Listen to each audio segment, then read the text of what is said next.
Yenge, toi dont le nom signifie la joie. Toi, Haïlé, la grandeur. Kwame, l'indépendance. Ndesha, le guide. Yikonzola, le protégé et l'entouré d'amour. Les noms que votre papa Sindika vous a donnés sont à la fois la marque de l'amour éperdu qu'il avait pour chacun de vous, mais aussi celle de la passion qu'il vouait à l'Afrique, à ses valeurs, à sa culture et à son histoire. Chacun d'eux est également une facette de son caractère. Ensemble, ils forment le tableau de sa vie qu'il construisait comme une œuvre d'art. Oui, la vie de Sindika était l'allégorie d'un chef-d'œuvre. Il la vivait comme une performance. Il vous appartient ensemble, par vos qualités et vos talents, de continuer à lui donner vie. Du loin que je le connaisse, Sindika a toujours eu de l'injustice une sainte horreur. Il avait une expérience que seuls ceux qui l'ont traversée peuvent évoquer en trouvant les mots. La chute voulue, programmée, planifiée de son père a profondément marqué sa vie. Il est des douleurs qu'on cache par pudeur et fierté. Au lieu de le pousser au fatalisme et à l'abattement, l'adversité avait conduit Augustin, son père, à se battre pour l'honneur de son nom et celui de sa famille.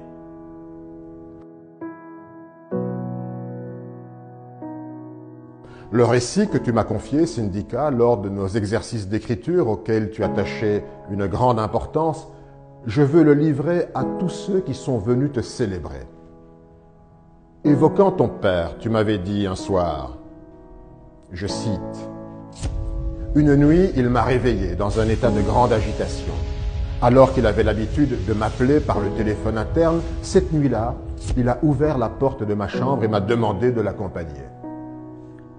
Au lieu de s'asseoir sur sa chaise habituelle, il s'est assis sur le grand canapé en me demandant de m'asseoir en face de lui. Il m'a regardé avec un air grave et avec sa voix profonde dont on a le sentiment qu'elle était faite pour annoncer la fin du monde, il m'a dit « Sindika, je t'ai fait naître un prince, je vais faire de toi un roi. » C'était la seule chose qu'il avait à me dire.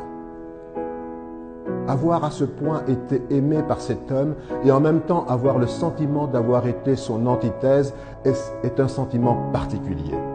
Il s'est reconnu en moi comme un prolongement de lui-même. C'est quelque chose qui a forcément inoculé en moi une graine, une envie irrépressible de briser les chaînes. Avec ce sentiment que le nom que je porte, Sindika, était finalement un nom destiné qui tient à l'idée portée par cette phrase du père Aroupé, être un homme pour les autres. Dans tout ce que j'ai fait depuis, j'ai toujours eu une grande paix intérieure. J'ai toujours eu le sentiment qu'il y avait sous mes pieds ce filet de sécurité, ce qui me permet d'avancer comme un funambule sur une corde invisible. Avec une facilité déconcertante vient du fait que j'ai toujours le sentiment que ma vie n'a pas encore commencé. J'ai le sentiment que tout ce que j'ai fait jusqu'ici n'était qu'une préparation. Fin de citation. Du combat de son père, Sindika a puisé une force vitale qui l'a conduit, lui aussi, à ne jamais baisser les yeux, à résister et à se battre sans relâche. De cette injustice, il a cultivé le besoin impérieux de la réparation et le devoir de ne jamais céder à l'usure de l'âme. Toute sa vie, Sindika est demeuré une fenêtre ouverte sur le prochain, un regard au-dessus de l'indifférence, une voix au milieu du silence. C'est à cette époque, lors de son retour au Congo, que je l'ai connu. 25 ans de vraie fraternité qui ont toujours commandé une extrême discrétion. Je veux ici que chacun sache qui était Sindika. Isabelle, Anne, Manzanza, Luzolo, vous les enfants. Tous ceux que les circonstances ont empêchés d'être à vos côtés, à chaque heure de votre peine et de votre douleur, font ici, furtivement par le cœur et la pensée, le vertigineux trajet qui nous sépare. Avec Konema, Greg, Louis, Pascal, Patrick et une poignée d'amis fidèles, j'ai eu le privilège d'être de ceux qui ont vu s'annoncer, se former, puis grandir un homme hors du commun. Un être lumineux par la beauté, la grandeur, l'indépendance d'esprit, l'autorité et l'amour. Dans la fidélité, nous apprenons à n'être jamais consolés. Nous touchons tous au temps cruel du suprême désespoir. Nos larmes tracent le sillon des souvenirs qui rendent ton absence infiniment douloureuse, syndicat. Mais il nous appartient aujourd'hui d'entretenir jalousement l'horloge de la vérité. Celle dont les aiguilles n'indiquent pas chaque heure du temps, mais la beauté de l'œuvre réalisée par Syndicat, de sa vision, de ses combats. Ce devoir de vérité, nous le lui devons, car de tous, Syndicat était d'une nature désintéressée et généreuse. C'est l'homme, parmi ceux que j'ai connus, qui savait le mieux donner de sa personne et partager tout l'or de sa nature. En réalité, il ne partageait pas. Il donnait par l'éclat de sa présence, les conquêtes de sa pensée, les mots choisis de son discours, l'envie de l'accompagner sur son chemin.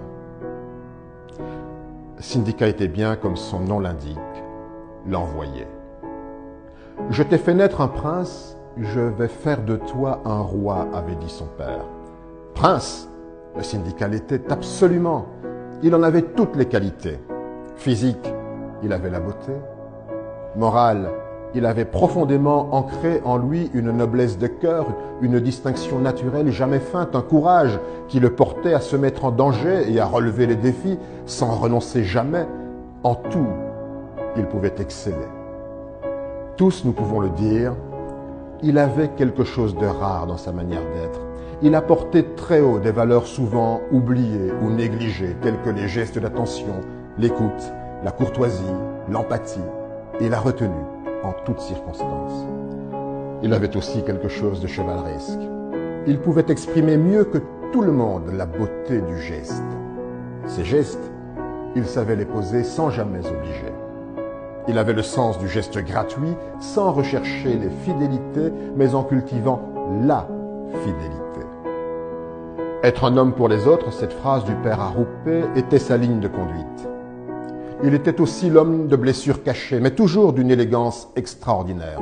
De ses blessures, il fera sa force intérieure, qui lui permettra de réussir dans tous les domaines qu'il va embrasser.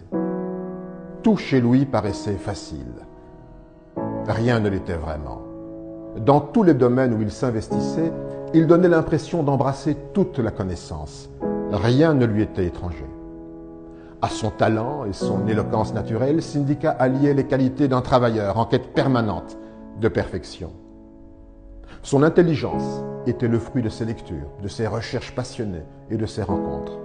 Pour lui, la formation n'avait rien d'académique.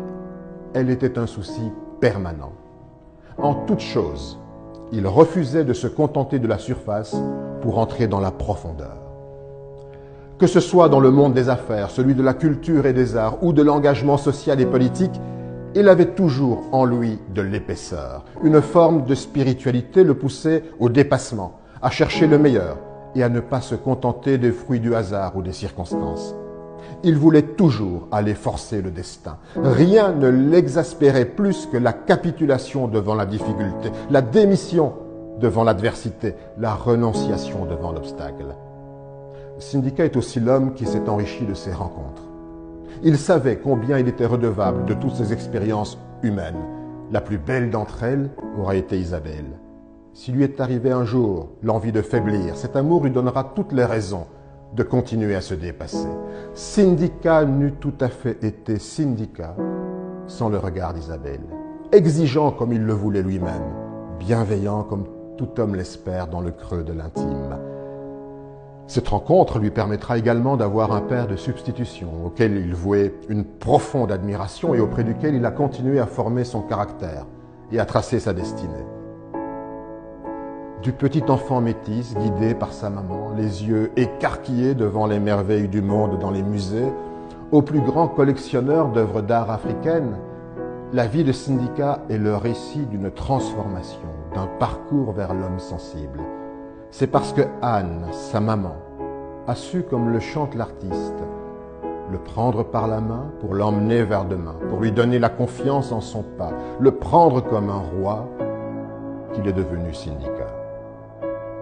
Il faut convoquer Kamara Laye, Senghor, Césaire, Cheikh Anta Diop, Amadou Kourouma, Kateb Yassine, pour mieux comprendre Syndicat et son irrépressible volonté de restituer à l'Afrique sa dignité et sa grandeur. Syndicat.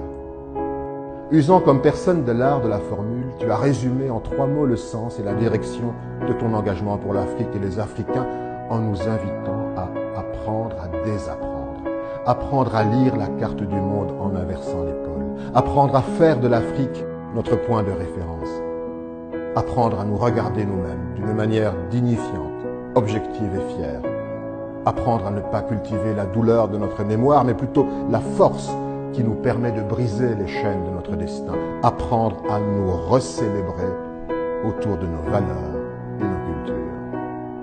Ce qui t'émouvait dans l'art africain, au-delà de la beauté, c'était sa vocation à matérialiser les émotions, à l'image de ces œuvres qui, dans ta maison à la nuit tombée, te regardaient droit dans les yeux, jusqu'au plus profond de ton âme. Tu as rendu vie à l'art d'Afrique en le partageant avec les enfants d'Afrique. Fidèle à ta ligne de conduite, un homme pour les autres, ta collection n'était pas destinée à rester dans tes salons, mais à voyager. Tu voulais que le monde la découvre autant qu'elle ne découvre le monde. Tu n'as pas voulu t'arrêter à être un collectionneur. Tu es devenu un mécène. Et tu as poursuivi ta route en menant tambour battant le combat pour la restitution des œuvres à l'Afrique.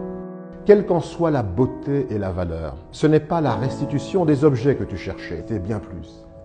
C'était recouvrer la dignité due à l'Afrique, à son histoire, à sa culture, à ses peuples. Tu voulais que les Africains, à travers leurs œuvres retrouvées, se réapproprient tout simplement l'Afrique. À l'image de Dundo en Angola, combien de musées te devront demain le retour dans leur galerie des trésors pillés à nos ancêtres? Ce n'est pas cette reconnaissance-là que tu recherchais. Tu ne cherchais pas les honneurs. Tu étais superbement fier de ton continent. En formidable conteur, tu savais mieux que personne en parler. Évoquer son passé, ses héros oubliés, ses empires, ses rois, ses princes, de Sundiata Keita au roi Congo, de la reine Jinga à Shaka Zulu, de Patrice Lumumba à Nelson Mandela, tu possédais le récit de l'Afrique, de ses légendes et de ses mythes. Artistes, marchands, collectionneurs, curateurs ont jalonné ta route. Ils ont pour nom Fernando, Kendall, Didier, Binel, et tant d'autres que tu as croisés.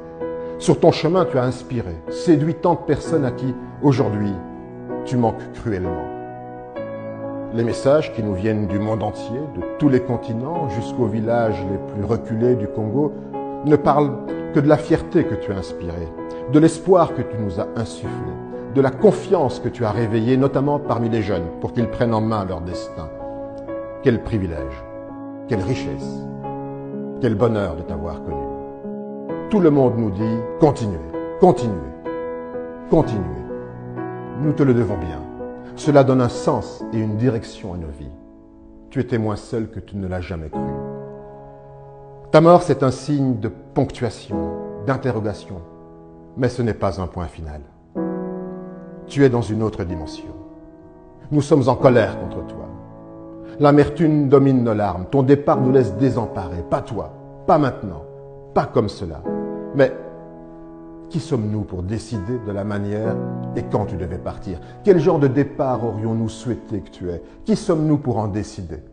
On prend acte, on prend date. Tu as fait ta part. Mais quelle part immense! Tu aurais pu rester tranquille dans ton confort en distribuant les cartons rouges et en jouant aux arbitres des élégances à partir de ton salon. Mais non, ce n'était ni ton genre, encore moins ton style.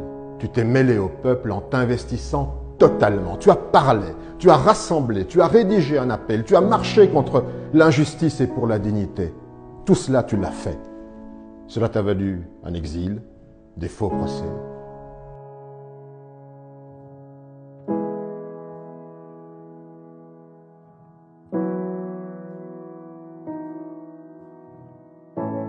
Nous sommes fiers de t'avoir connu. Ton départ est impossible à accepter. Nous avons tous les yeux rougis par le feu que tu as allumé dans nos âmes, comme le tison qui survit sous les cendres froides jusqu'au jour où nous nous reverrons. Ton nom, ton souvenir, ton évocation ne cesseront d'allumer une flamme dans nos cœurs. Au revoir, Syndicat. Merci pour tout. Prends soin de nous.